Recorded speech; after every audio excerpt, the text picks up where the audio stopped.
Hello everyone, I am Rajni Bahuguna. I welcome you to Maths Easy.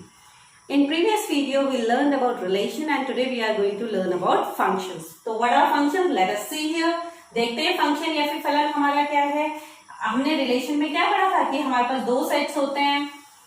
एक हमारा पहला set हम जिसको डोमेन या फिर प्रांत कहते हैं, दूसरा सेट हमारा कोडोमेन या फिर सहप्रांत कहलाता था. ठीक है, यहाँ पे सपोज मैंने एलिमेंट्स ले लिए ए बी सी. यहां मैंने नाम ले लिए अजय, अनु, भानु एंड लेट अस से चंदा. इसी तरीके से हमने पढ़ा था वो. अब यहाँ पे एक रिलेशन ही आपका फंक्शन कहलाता है, लेकिन एक उसमें कंडीशन आपको देखनी होती है कि एक ऐसा रिलेशन, एक ऐसा संबंध जिसमें यहाँ पे हर एक एलिमेंट की यूनिक इमेज हो, या हम कह सकते हैं हर एक अवयव का एक ही प्रतिबिंब यहाँ हो. अगर ऐसा हो जाता है तो उस रिलेशन को हम फंक्शन कह सकते हैं. वो रिलेशन हमारा फंक्शन कहलाएगा. क्लियर हुआ? जैसे आप इस एग्जांपल को हम देख लेते हैं, यहां से बिल्कुल आपको क्लियर हो जाएगा. अब यहाँ पे मैंने पहले सेट में एबीसी ले लिया है, दूसरे सेट में मैंने कुछ नेम्स ले लिए. करेक्ट. अब मैं यहाँ पे फिर से वही जो हमने पहले भी पढ़ा था एग्जाम्पल, यहाँ पे इस तरीके से रिलेशन लेती हूँ कि यहाँ पे आपके बी सेट्स के एलिमेंट ए से तब मैच करेंगे जब उनका फर्स्ट लेटर ये होगा. राइट. तो उसके हिसाब से ए अजय से भी मैच होगा, ए अनु से भी मैच होगा, बी भानु से मैच होगा, सी चंदा से मैच होगा. क्योंकि रिलेशन मैंने इस तरीके से लिया है कि अगर इसका फर्स्ट लेटर से ये स्टार्ट हो रहा है तो ये इससे मैच होगा. Correct. Now you can see here that a की जो है कितनी इमेजेस हैं? दो इमेजेस है, दो प्रतिबिंब आ रहे हैं, अजय और अनु. ओके. तो इस केस में ये जो दिया गया है ये रिलेशन तो कहलाएगा, ये संबंध तो कहलाएगा, लेकिन ये फलन नहीं होगा. क्लियर हो रहा है? अब इसमें क्यों नहीं होगा? क्योंकि एक की दो इमेजेस आ रही हैं, दो प्रतिबिंब आ रहे हैं, और हम कह रहे हैं कि फंक्शन में हमारा एक अवयव का एक ही प्रतिबिंब यहाँ होना चाहिए. अगर इसी को मैं इस तरीके से चेंज कर देती कि यहाँ से अनु मैं हटा दूं. राइट. अनु मैंने हटा दिया. अब इसी को अगर हम देखें तो अब एक एलिमेंट की एक ही इमेज है, एक एलिमेंट का एक ही प्रतिबिंब दिखाई दे रहा है, तो ये इस केस में फंक्शन होगा. करेक्ट. तो डेफिनेशन हम ये कह सकते हैं कि एक रिलेशन ए से बी में फंक्शन तब कहलाएगा जब हर एक एलिमेंट ए का जो है एक ही यूनिक एलिमेंट से मैं जाके मैच करेगा. ओके. एक एग्जांपल हम और ले लेते हैं. जैसे हमने एक एग्जांपल ये ले लिया, एक 1 -1 2 -2, ये मैंने ले लिया ए सेट यानी कि डोमेन, और दूसरा सेट मैंने ले लिया 1 4. अब इसको आप ध्यान से देखिएगा.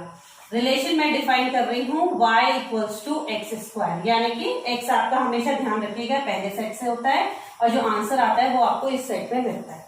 अब मैं x की अगर यहाँ पे वैल्यू 1 रखती हूँ, राइट, तो y की वैल्यू क्या आएगी बताइए आप? 1 का स्क्वायर कितना होता है? 1, यानी 1 से जाके मैच हो जाएगा. राइट. अगर मैं यहाँ पे -1 रखती हूँ तो -1 का स्क्वायर क्या आएगा बताइए? वो भी 1 आएगा, तो वो यहाँ जाके मैच हो जाएगा. 2 का स्क्वायर अगर करती हूँ तो 4 आएगा, -2 का स्क्वायर भी करती हूँ तो भी 4 आएगा.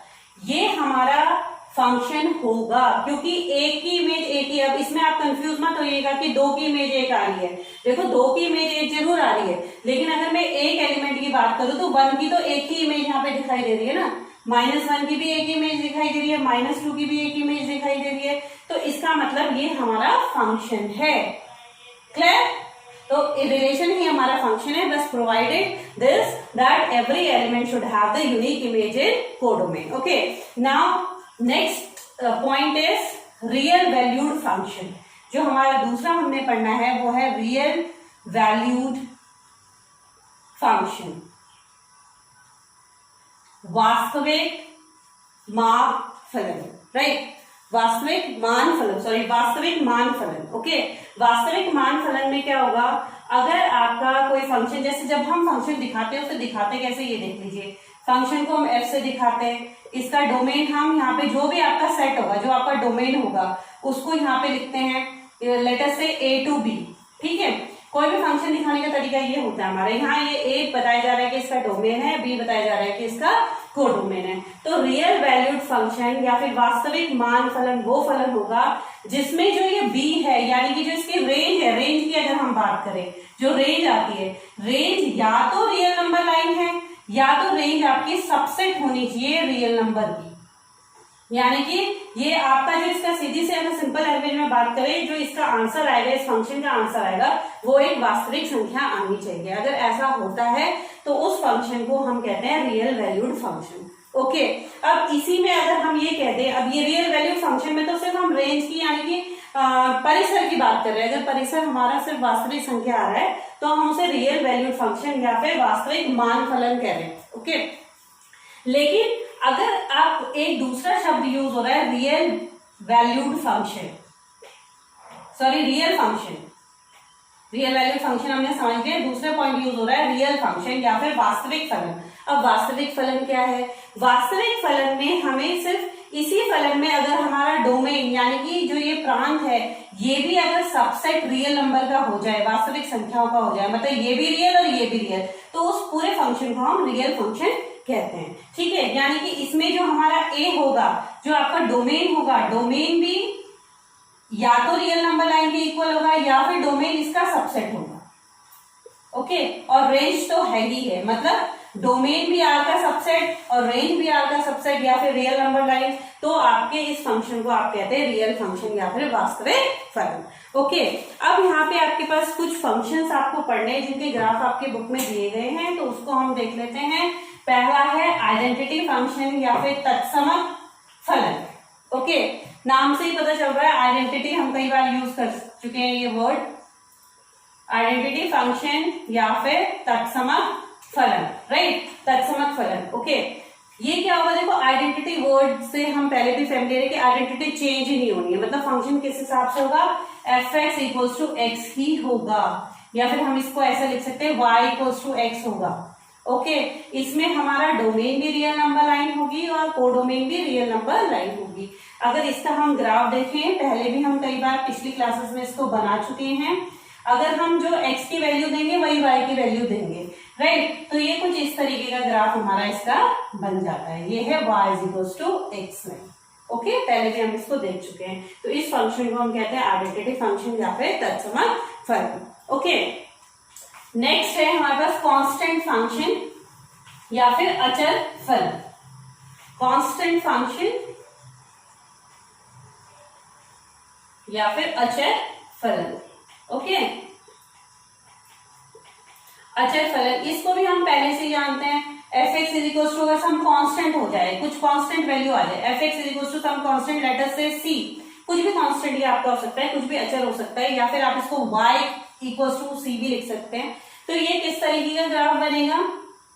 आप देखिए, कोई कांस्टेंट वैल्यू अगर हमारे पास होती है, जैसे x इक्वल टू 2 है, सॉरी y की बात हो रही है, y इक्वल टू सपोज 2 है, तो y इक्वल टू 2 जहां पर भी 2 आ रहा होगा आपका, वहां पर एक लाइन आप खींच दोगे। लेकिन यहाँ पे कंफर्म तो है नहीं कि सी क्या है, तो ये पॉजिटिव साइड में भी हो सकता है, नेगेटिव साइड में भी हो सकता है, तो लेकिन होगा हमेशा इस तरीके से कि आपकी ये जो लाइन होगी y इक्वल टू सी, ये पैरेलल होगी x एक्सिस के। ये ऊपर हाफ में भी हो सकता है, नीचे के हाफ में भी हो सकता है।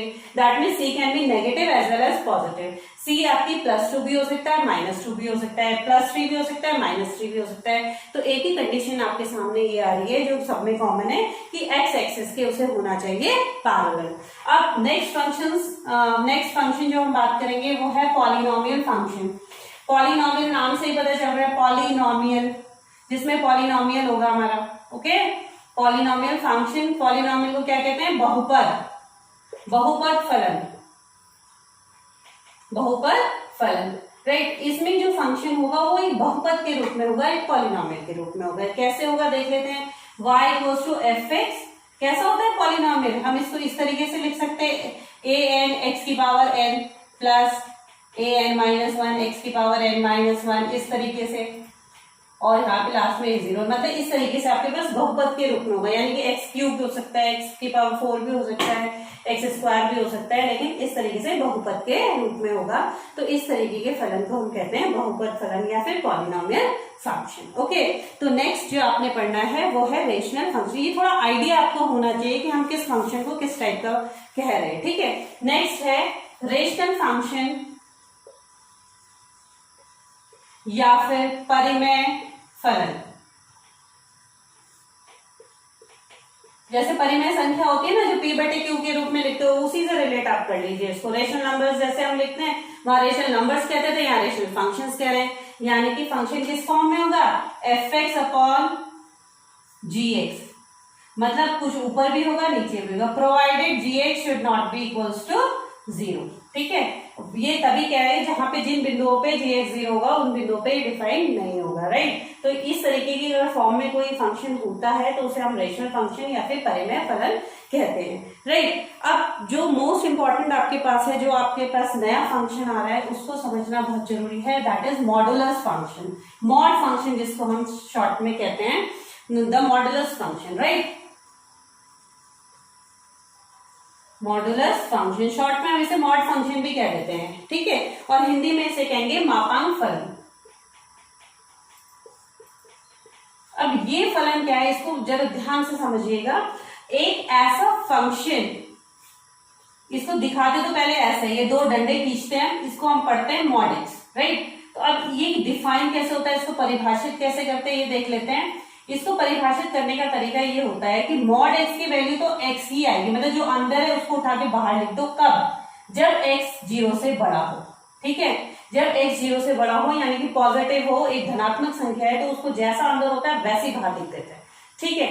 लेकिन जब x होता है नेगेटिव, यहां पर नेगेटिव मतलब लेस देन 0, तब हम क्या करते हैं, इसके आगे लगा देते हैं माइनस और फिर लिखते हैं। क्यों, क्योंकि आप देखो यहां से एक चीज समझ में आ रही होगी। तो जैसे सपोज x की वैल्यू 2 है तो आंसर 2 ही आ जाएगा। अगर x की वैल्यू -2 है तो -2 के आगे माइनस लगाना है, तो माइनस माइनस हो जाएगा प्लस। यानी कि इसकी जो वैल्यू आती है, इसका जो मान आता है, वो हमेशा ही होता है धनात्मक या फिर पॉजिटिव, राइट। क्योंकि जब पॉजिटिव है तो हम एज इट इज उसे उठा के बाहर रख दे रहे हैं, और जब नेगेटिव है तो उसके आगे लगा दे रहे हैं माइनस, ताकि वो हो जाए पॉजिटिव, ठीक है। और इक्वल टू के लिए आप किसी में भी मर्ज कर सकते हैं, यहाँ मैंने मर्ज कर दिया। इक्वल टू 0 हो तो 0 पे तो इसकी वैल्यू 0 ही आती है। ये है basically mod function, modulus function, जो आपने नया फंक्शन पढ़ा है, जो पहले आपने नहीं पढ़ा था। पिछले फंक्शन आप पहले भी देख चुके हैं। अब इसका ग्राफ देख लेते हैं जरा। अब देखो, अगर पॉजिटिव वैल्यू की मैं बात करूं, मतलब कि जब x पॉजिटिव है इस डायरेक्शन में 0 से इस तरफ, तब तो ये फंक्शन सीधे सीधे अगर मैं इसे y कर लूं तो y इक्वल्स टू x है। अगर आप ध्यान से देखिए y इक्वल्स टू x है, तो यहाँ सीधे ये ऐसा ही बनेगा। आप वैल्यूज पुट करके देख भी सकते हैं। 0 पुट करेंगे तो 0 आएगा, 1 आएगा तो यहाँ पे 1, ये 1,1 हो गया। इसी तरीके से 2,2 आप प्लॉट कर सकते हैं, तो इसी तरीके से चलता चला जाएगा, ठीक है। लेकिन जब आप इसमें x की नेगेटिव वैल्यूज पुट करेंगे इधर, तब भी ये आएगा पॉजिटिव। ध्यान देने वाली बात है, जैसे -1 अगर मैं इसके अंदर पुट करती हूँ तो वो आएगा -1 यानी कि +1, यानी कि ये पॉइंट यहाँ पर मुझे मिलेगा -1 +1, राइट। फिर जब मैं इसमें -2 पुट करूंगी तब भी ये पॉइंट मुझे यही मिलेगा, -2 और 2, राइट। तो इस तरीके से ये ग्राफ बन जाएगा V की शेप में, राइट। क्योंकि इसमें y की वैल्यूज नेगेटिव नहीं जाएगी, नीचे की तरफ ये ग्राफ बिल्कुल भी नहीं जाएगा, क्योंकि आंसर हमारा इसका हमेशा आता है पॉजिटिव। तो ये एक बहुत इंपॉर्टेंट फंक्शन है जो आपको आगे भी काम आएगा, पढ़ना है। ओके, नेक्स्ट जो है इसमें सिग्नम फंक्शन आप देख लीजिए। सिग्नम फंक्शन क्या होता है, चिन्ह फलन। सिग्नम फंक्शन, अगर मॉड फंक्शन आप समझ चुके हैं तो सिग्नम फंक्शन कुछ अलग नहीं है। सिग्नम फंक्शन या फिर चिन्ह फलन क्या होता है, इसमें ये फंक्शन है fx इक्वल्स टू, किस तरीके से आपने डिफाइन किया है, इसमें आपने इसको मॉड x अपॉन x के रूप में डिफाइन किया है।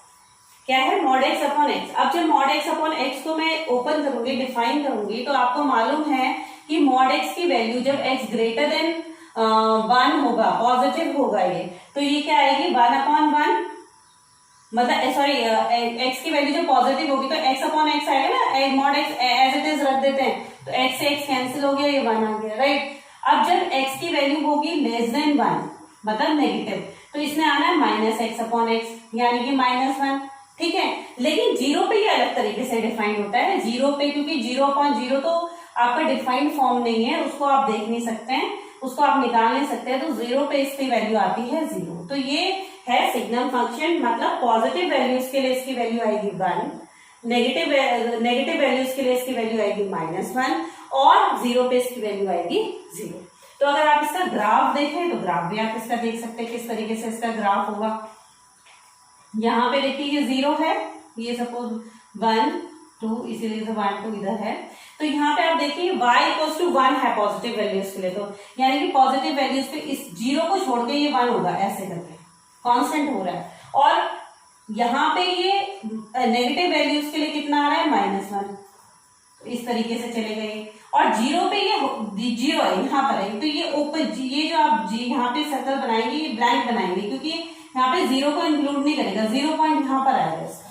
ठीक है, तो इस तरीके से ये सिग्नम फंक्शन या चिन्ह फलन आपने देखा।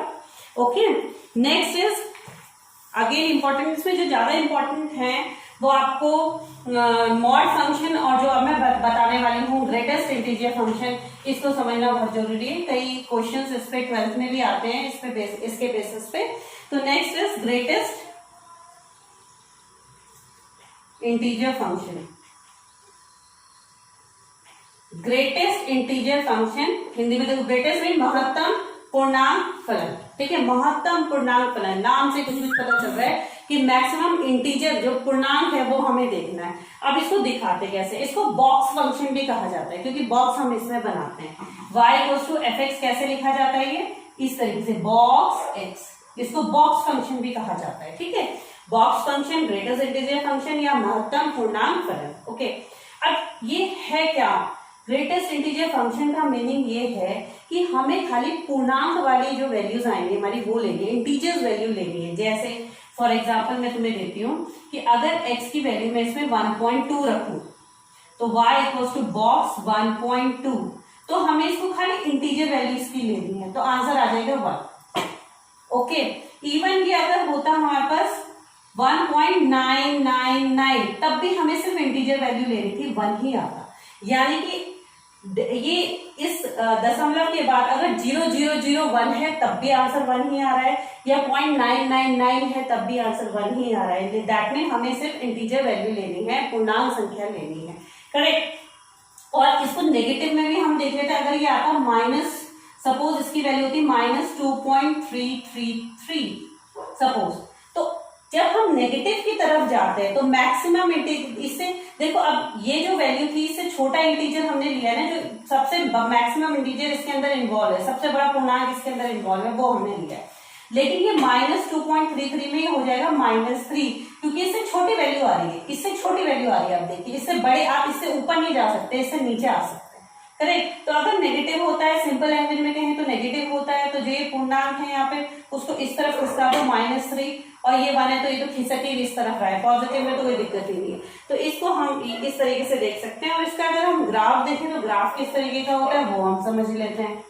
राइट, ग्राफ इसका कुछ सीढ़ी नुमा होता है। देखिए ये 0 है, ये 1 है, ये 2 है, ये 3 है, इस तरीके से इस तरफ -1 -2 -3, इधर 1 2 3 -1 -2 -3। राइट, अब आप देखिए जब इसकी वैल्यू है 0, जब 0 से लेकर यहां तक, जब तक ये पहुंचता नहीं इंटीजर वैल्यू इसकी 0 ही रहने वाली है, तो यहां तक तो इसकी वैल्यू यही रहेगी, क्योंकि y हमारा 0 ही आएगा। जैसे ये 1 होगा, क्योंकि जैसे इसकी अगर सिंपल इसमें पूर्णांक ना होगा, नहीं पूर्णांक ही पूर्णांक हो, दशमलव में कुछ ना हो, तो इसकी वैल्यू सीधे 1 आ जाती है। तो जैसे ये 1 होगा, ये जंप करके यहाँ पहुंच जाएगा 1 पे, और ये 1.99 तक भी यही रहेगा। जैसे ये 2 पे पहुंचेगा फिर ये यहाँ पहुंच जाएगा इस तरीके से।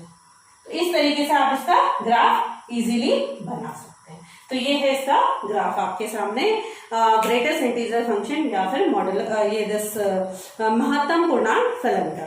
ठीक है, अब जैसे कुछ अलजेब्रा दी गई है वो वैसे ही मैं आपको बता देती हूँ, आप बुक से इजीली पढ़ सकते हैं। अगर दो रियल वैल्यूड फंक्शन को, रियल फंक्शंस को यानी कि वास्तविक फलनों को अगर हम जोड़ते हैं तो जो हमें आंसर मिलता है वो भी एक वास्तविक फलन होता है, या घटा देते हैं तब भी, जो अगर दो वास्तविक फलनों को हम घटाते हैं तब भी जो उत्तर मिलता है, जो नया फलन बनता है वो भी एक वास्तविक फलन होता है। गुणा करने पर भी इसी तरीके से होता है, भाग करने पर भी इसी तरीके से होता है। बस भाग में ध्यान देना होता है कि जो नीचे वाला जो फलन होगा आपका उसकी वैल्यू 0 ना हो रही हो, क्योंकि हम जानते हैं कि 0 से भाग देने पर वो अनंत आता है, उसको भाग देना पॉसिबल ही नहीं है। ठीक है, अनंत हो जाता है। भाग देना पॉसिबल तो है बट वो अनंत हो जाता है। ओके, तो इसी के बेसिस पे हम अब एक्सरसाइज 2.3 करेंगे। तो एक्सरसाइज 2.3 बहुत छोटी सी एक्सरसाइज है, सिंपल है, इजीली हम कर सकते हैं इसको। देखते हैं एक्सरसाइज 2.3। ओके, तो एक्सरसाइज 2.3 में अगर आप पहले क्वेश्चन की बात करें तो पहले क्वेश्चन में सिर्फ आपको पहचानना है कि दिए गए जो इसमें 3 आपको पार्ट्स दिए गए हैं, इसमें ये संबंध है या फलन है, रिलेशन और है या फंक्शन है, और जो भी है उसके लिए आपको रीजंस देने हैं, और उसके बाद उसका डोमेन और range. If it is a function, आपको कह रहा है अगर फलन है तो उसका डोमेन और रेंज निकालिए, प्रांत और परिसर निकालिए। ठीक है, तो क्वेश्चन नंबर 1 का पहला पार्ट हम देख लेते हैं। इसमें दिया गया है 2,1, 5,1, 8,1, 11,1, 14,1 एंड 17,1। अब देखो, अगर सिंपल रोस्टर फॉर्म में आपको दिया गया है, सारणीबद्ध रूप में आपको दिया गया है, तो फंक्शन पहचानना बहुत आसान है।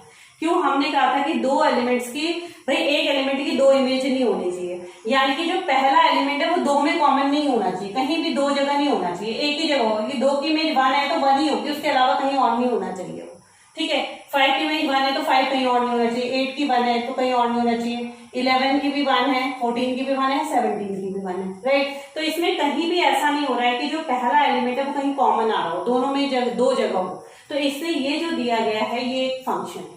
ठीक है, फंक्शन क्यों है मैंने बता दिया, क्योंकि एक की इमेज एक ही है, 2 की इमेज खाली एक है, 5 की भी एक ही है। ऐसा कहीं नहीं हो रहा है कि 5 की इमेज एक भी है और 2 भी है, राइट। तो आप लिखेंगे यहाँ पर कि दिया गया ये फलन है जिसमें कि डोमेन जो है हमारा, डोमेन प्रांत जो है, जो पहले वाले होंगे ये प्रांत होंगे क्योंकि ये एक्स है, ये क्या हो जाएगी 2, 5, 8, 11, 14 एंड 17। और अगर रेंज की बात करें, रेंज जो दूसरा वाला होता है, दूसरा वाला एलिमेंट होता है वो रेंज होता है, वो हर जगह 1 है, तो रेंज तो ये आ जाएगी आपकी। ठीक है, तो इसमें कहा था अगर वो फलन है तो आप इसका डोमेन और रेंज बताइए, और अगर फलन नहीं है तो उसका रीजन बताइए। तो ये आपने फलन देख लिया कि ये फलन था, फंक्शन था, उसका डोमेन और रेंज आपने लिख दिया। अब सेकंड पार्ट आप इसका देख लीजिए। सेकंड पार्ट में दिया गया है 2,1, 4,2, 6,3, 8,4, 10,5, नेक्स्ट दिया गया है 12,6, फिर दिया गया 14,7। तो आप इसको फटाफट ऑब्जर्व कर लीजिए, कहीं ऐसा हो रहा है कि एक एलिमेंट 2 बार आ रहा है, पहले 2 यहाँ आ रहा है, कहीं और नहीं आ रहा है, 4 नहीं, 6 नहीं, 8 नहीं, 10, 12, 14। तो सबकी अलग अलग इमेजेस हैं, तो ये भी एक क्या है, ये भी एक फंक्शन है। दिस इज अ फंक्शन, आप लिखेंगे ये एक फलन है, और डोमेन आप उसकी लिखेंगे। डोमेन लिखना आसान है, पहला जो एलिमेंट है यानी कि जो यहाँ दिया गया है ये आपके डोमेन है, 2, 4, 6, 8, 10, 12 एंड 14, ये तो आपका डोमेन हो गया। रेंज आपकी हो जाएगी, देखिए क्या होगा, 1 है रेंज में, 2 है, फिर 3, 4, 5, 6 एंड 7। तो डोमेन भी आ गया, रेंज भी आ गई। अब इसका लास्ट पार्ट देख लीजिए आप, लास्ट पार्ट है इसका थर्ड पार्ट जो दिया गया है। थर्ड पार्ट में दिया गया है आपको 1,3, 1,5 एंड 2,5। तो इसमें आपको साफ साफ दिखाई दे रहा है कि 1 की इमेज 3D है, 1 की इमेज 5D है। तो आप लिखेंगे 1 has 2 images 3 and 5, therefore it is not a function, it is a relation. या फिर आप लिखेंगे एक के 2 प्रतिबिंब है, 3 और 5, इसलिए ये एक फलन नहीं है, ये एक संबंध है। ओके, तो इस तरीके से आपने क्वेश्चन नंबर 1 इजीली कर लिया। अब आ जाइए आप क्वेश्चन नंबर 2 पर। क्वेश्चन नंबर 2 में आपको 2 फंक्शंस दिए गए हैं और आपको डोमेन और रेंज इनका निकालना है। ठीक है, तो पहला फंक्शन तो आपको दिया गया है क्वेश्चन नंबर 2 में। फर्स्ट पार्ट अगर आप देखें तो f(x) = -(mod(x) दिया गया है। अब देखो, डोमेन और रेंज आपको निकालना है, प्रांत और परिसर आपको निकालना है। किस तरीके से आप निकालेंगे? हमें बेसिकली डोमेन निकालने के लिए ये देखना होता है कि x की क्या क्या वैल्यूज हम इसमें पुट कर सकते हैं जिसपे ये अनडिटरमाइंड अनडिफाइंड फॉर्म ना हो, मतलब इंफिनिटी ना आए।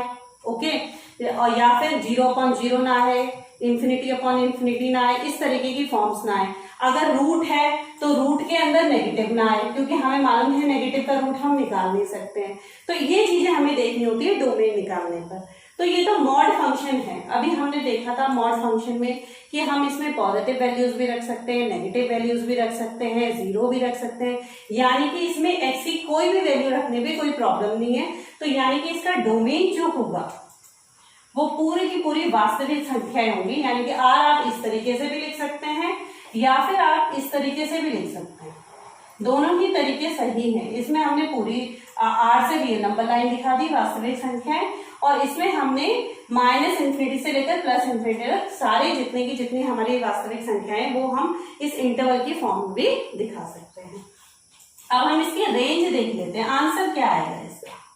अब जैसे ही मैं x की वैल्यूज रखूंगी इसमें, अगर इस माइनस को थोड़ी देर के लिए भूल जाए, तो अभी हमने देखा था कि मॉड x के बाद जो आंसर आता है वो हमेशा पॉजिटिव ही आता है। 0 से लेकर ∞ तक तो जा सकता है लेकिन नेगेटिव नहीं हो सकता है, ठीक। अब इसके आगे लगा हुआ है लेकिन नेगेटिव, यानी कि पॉजिटिव वैल्यू के आगे लगा हुआ है नेगेटिव, तो आंसर हमेशा क्या आएगा, नेगेटिव।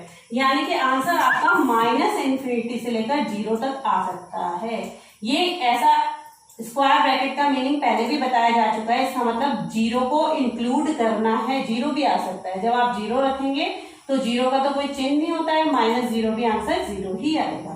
तो इस तरीके से डोमेन और रेंज इसकी निकल गई।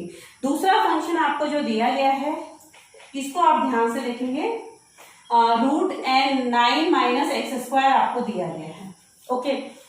अब देखिए आप सबसे पहले डोमेन में हम इसकी x की क्या क्या वैल्यूज पुट कर सकते हैं, आप ये देखिए।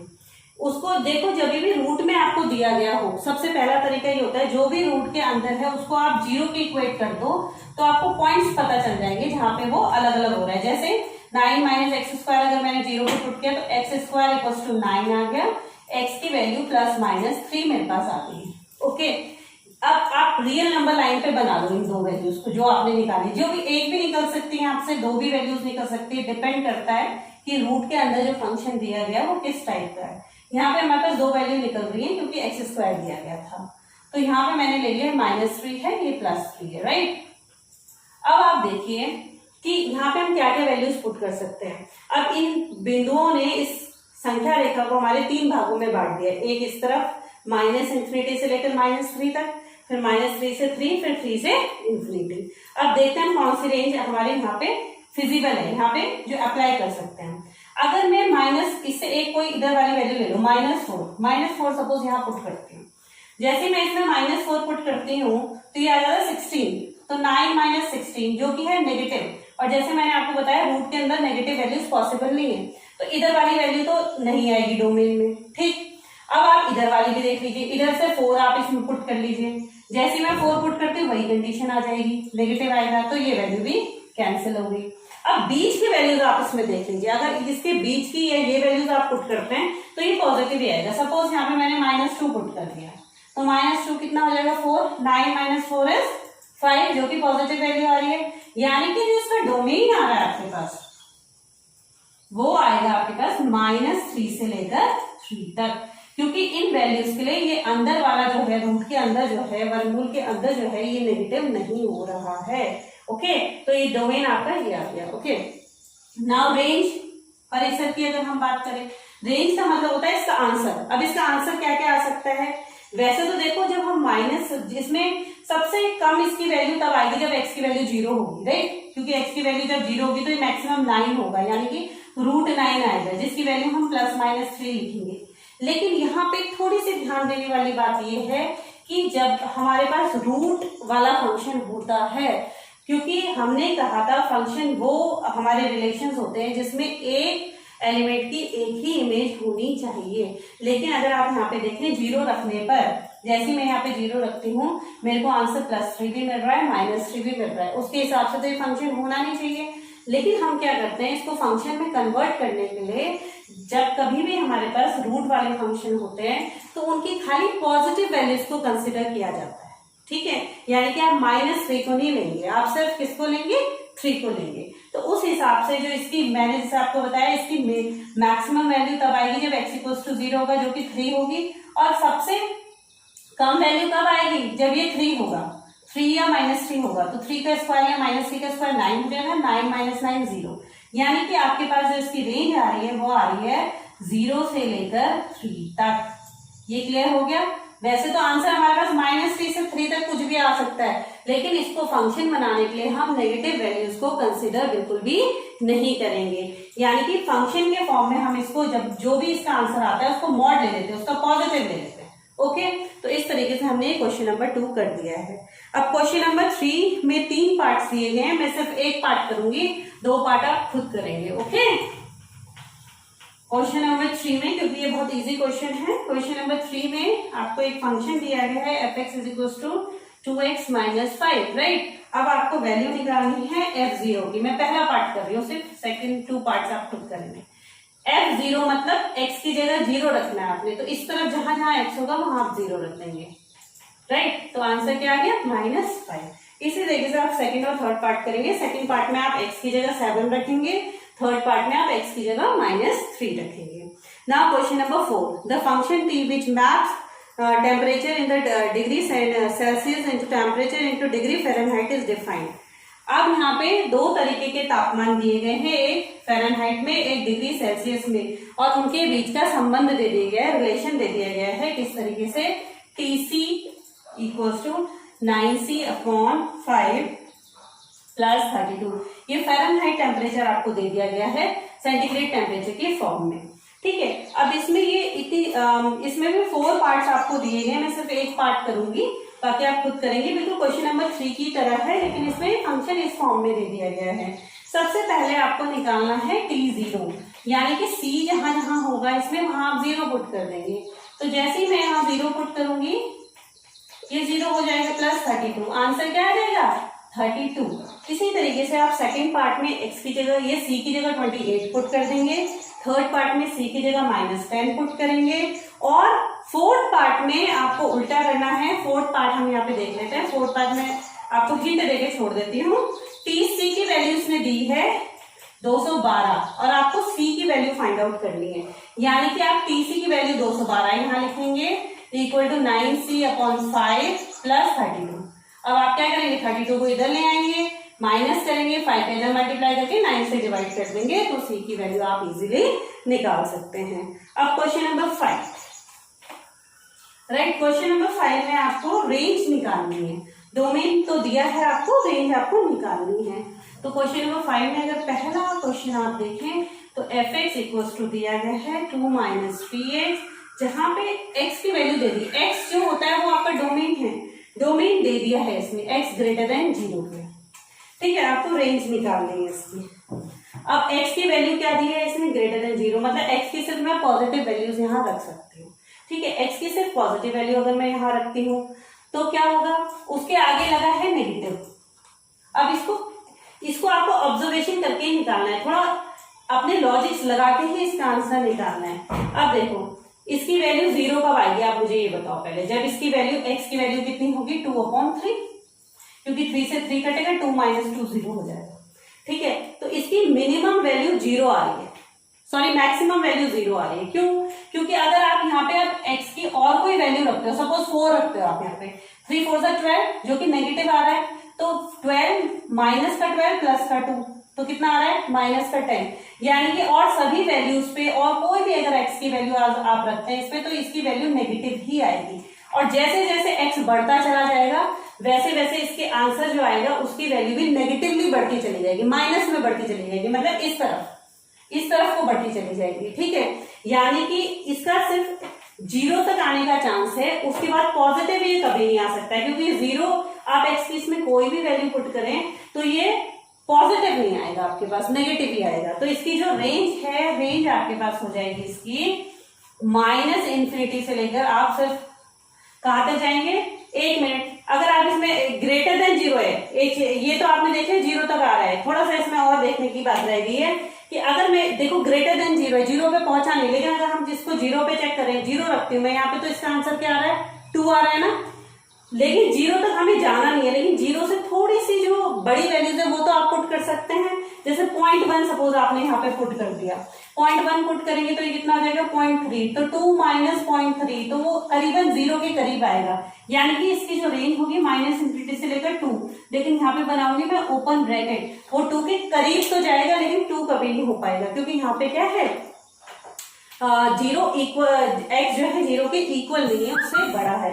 तो ये जो है आपके पास माइनस इंफिनिटी से लेकर 2 तक आएगी। पॉजिटिव वैल्यूज आएंगी, सॉरी वो पहले मैंने कह दिया था नहीं आएंगी, तो यहाँ आप देख लीजिए आ सकती हैं, क्योंकि जीरो से यहाँ पे आपके पास 0 से लेकर 2 तक आ सकती है, लेकिन 2 के बराबर नहीं पहुंचेगी। ओके, तो इस तरीके से अब आप इसका सेकेंड पार्ट भी देख लीजिए।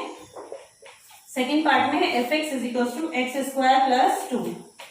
अब आप देखिए इसमें क्या है, ये कह रहा है x is a real number. अब x कोई भी इसमें रियल नंबर्स हो सकते हैं। अब आप बताइए इसकी वैल्यू क्या होगी, x स्क्वायर के बारे में बताइए। अब इसमें मैं नेगेटिव रखूं पॉजिटिव रखूं, स्क्वायर तो हमेशा क्या होता है पॉजिटिव, धनात्मक होता है, ठीक है, धनात्मक होता है। तो अब यहाँ पे आप देखिए पॉजिटिव में +2 कर रहे हैं, ठीक है। अब इसकी मिनिमम एक्स स्क्वायर की कम से कम वैल्यू क्या हो सकती है, 0, है ना। एक्स स्क्वायर की तो कम से कम वैल्यू 0 ही आएगी, तो यानी कि इस फंक्शन की कम से कम वैल्यू 2 होगी और बढ़ 2 हो सकता है 0 पे, ठीक है। और उसके बाद कहां तक जाएगा ये, इंफिनिटी तक। आप x की वैल्यू बढ़ाते चले जाए, एफ एक्स की वैल्यू भी क्या होती चली जाएगी, बढ़ती चली जाएगी। अब लास्ट है बड़ा आसान, जो आप पहले भी देख चुके हो, f x is equal to x. Identity function आपको दे दिया गया। अब आइडेंटिटी फंक्शन तो आपने ग्राफ भी देखा था, इसमें आपके क्या आएगी, x की जो वैल्यू पुट करोगे वही आएगी। तो ये सारे रियल नंबर्स के लिए बोल रहा है, तो y भी क्या आएगा, सारे के सारे रियल नंबर। तो इसकी जो रेंज आएगी वो भी आपकी पूरी की पूरी रियल नंबर आएगी। आप उसको ऐसे भी लिख सकते हैं, या तो minus infinity two plus infinity, इस तरीके से भी लिख सकते हैं। तो इस वीडियो में इतना ही। नेक्स्ट में हम करेंगे इसकी विविध प्रश्नावली। Thank you everyone.